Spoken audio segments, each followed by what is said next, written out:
update ng bayan, maasahan anumang panahon.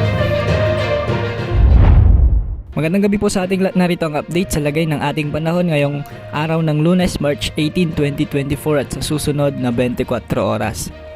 Patuloy na mararanasan ang malinsangang panahon sa buong bansa dahil sa umiiral na easterlies. Sa Luzon, mababa ang tsansa ng pag-ulan ngayong gabi maliban na lamang sa mga isolated rains sa eastern portion ng Southern Luzon at sa Quezon Province, kasama ng Polillo Islands.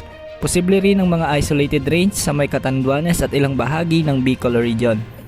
Sa Visayas, malinsangang panahon din ang aasahan sa buong rehiyon na may bahagyang maulap hanggang sa maulap na kalangitan na may mga pulupulong pagulan, pagkulog at pagkidlat dulot ng easterlies o localized thunderstorms. Mababa rin ang tsansa ng pagulan sa buong Mindanao maliban sa mga isolated rains sa ilang lugar.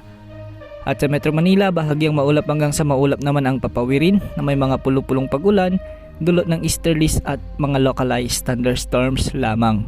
Bukas araw ng Martes, posibleng pumalo sa 40 degrees Celsius ang maitatalang heat index sa may Dagupan City, Pangasinan, Bacnotan, La Union at Giwan, Eastern Samar. Posible namang umabot sa 39 degrees Celsius ang heat index sa may San Jose Occidental, Mindoro, Puerto Princesa City, Verac, Catanduanes, Rojas City sa may Capiz, Cotabato City at General Santos City. Mag-ingat po sa banta ng heat stress at heat stroke na dala ng mainit na panahon bukas sa mga nasabing lugar.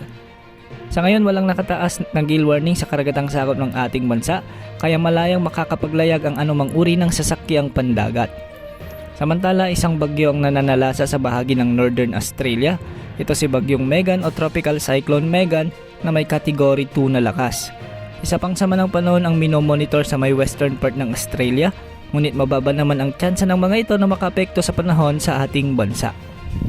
Base sa latest wind map ng GFS model, wala namang inaasahang mabubong sama ng panahon na posibleng makaapekto sa bansa sa susunod na 3 hanggang 5 araw. Yan ang latest sa lagi ng ating panahon. Ito po ang weather update ng bayan, maasahan anumang panahon.